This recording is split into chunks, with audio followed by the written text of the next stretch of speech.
So, why is it important for me to tell the stories of what it was like to work in the PCA church?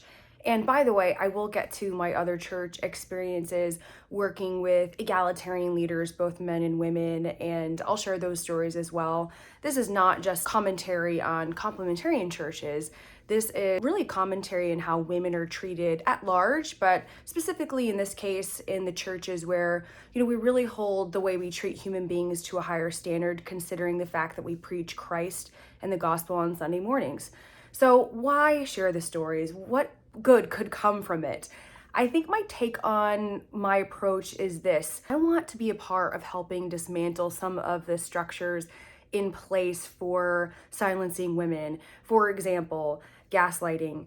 I would often hear from even seminary classmates, but definitely people on staff, when I would share my concerns about mistreatment of myself or others, I would hear this: I haven't heard this from anyone else. I have never heard this from so-and-so, and she's been on the staff for 3 years. Back to, you're the only one who says anything about this. And what's in that is a really loaded meaning. First of all, it's gaslighting. And the reason that gaslighting is so painful psychologically is that it's a lie, but it's a loaded lie. The implication underneath the gaslighting is this: Jordan, have you considered that the issue and problem is you? And that worked on me for years. I was like, well, gosh, I'm the only one, And the funny thing is, I knew that I wasn't, but it was just a quick gaslighting technique with the fact that they were an ordained leader and they just preached a sermon yesterday. It's that kind of cognitive dissonance, the way I want to believe that someone is based on how I used to think of them versus reality and how I'm actually being treated.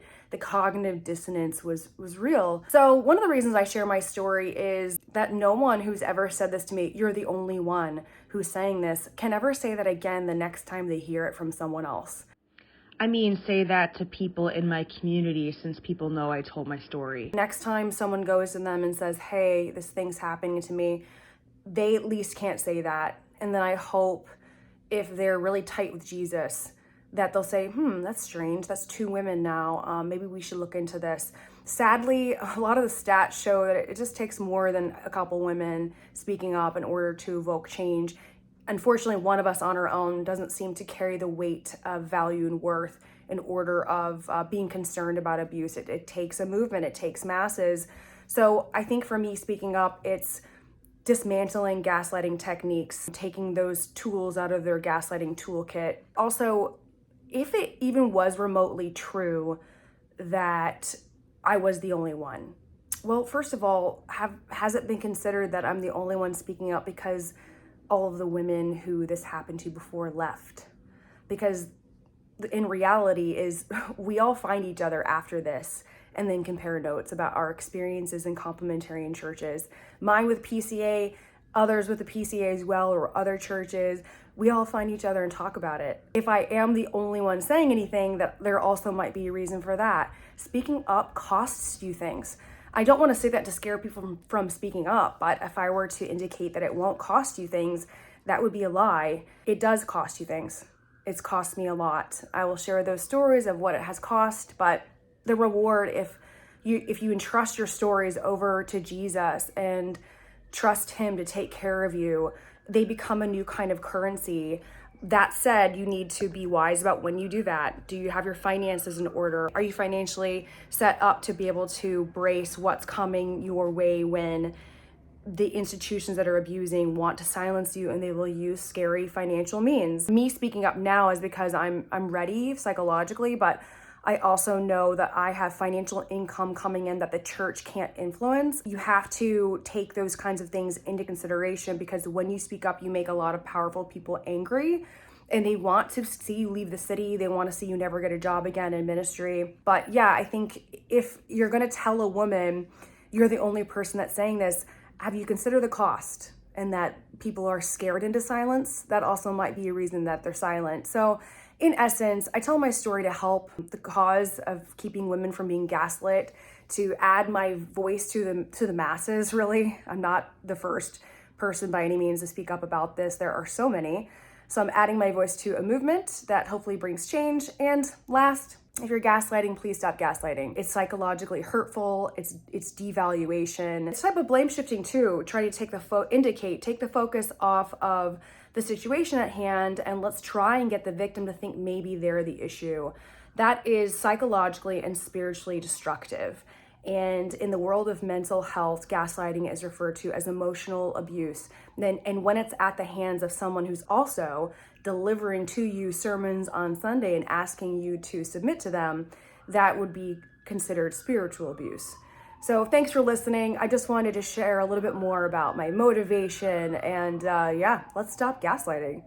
P.S. Bonus reflections on what could be underneath the meaning of Jordan, you're the only one speaking up. I've never heard this before. It really could also be motivated to get me to think that it's socially weird to speak up. Also, now that I'm thinking about it more, going back into the memory of the way that I experienced hearing, Jordan, you're the only one speaking up, it made me feel like it was socially unacceptable to speak up. That's definitely a byproduct of hearing that. And that's built into the gaslighting. That's one of the potential underlining, takeaways is you're the only one saying this. So that makes you strange. It's a strange behavior. It's a strange way to be. And if you want to socially fit in, you should probably join the chorus of, not singing at all. And that worked on me. And then another sad aspect of gaslighting is just it gets you to kind of wonder if it happened at all. When you constantly hear over and over, you're the only one saying this, no matter how traumatic an event may be, no matter how difficult, when you're constantly gaslit, it's a dismantling of your personhood.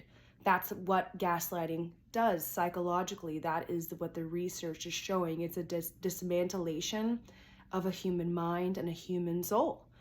It is so destructive. I think what was incredible about the amount of gaslighting that I experienced, the impact that it had, it had me wondering if it even happened. Whew. To finally emerge from these church experiences and to work one-on-one with a therapist and to really sit and look at the events and just be like, it really did happen. All of the events happened. But just to see how, people try to get control and dominate you here. And I think to work with a therapist and to go back into the memories with someone who's safe, someone who doesn't have an agenda, and to say, here's what happened, and then have someone properly explain what happened to you, and to say, here's what people said about it. They said it was, very odd that I would bring this up and that I was definitely the only one saying anything, and to hear that officially validated by a professional saying with words, oh, that's a technique called gaslighting. Now, what that does to your brain is, to have access to that resource, I think saved me. And I can't share enough how much it's meant. And it bothers me that not everyone has access to mental health care. Sharing these stories also, in a way, gets out there to other survivors. This happened. You didn't imagine it, and I'm sorry. And you're not the only one. And I hope that helps mental health, because your mental health matters.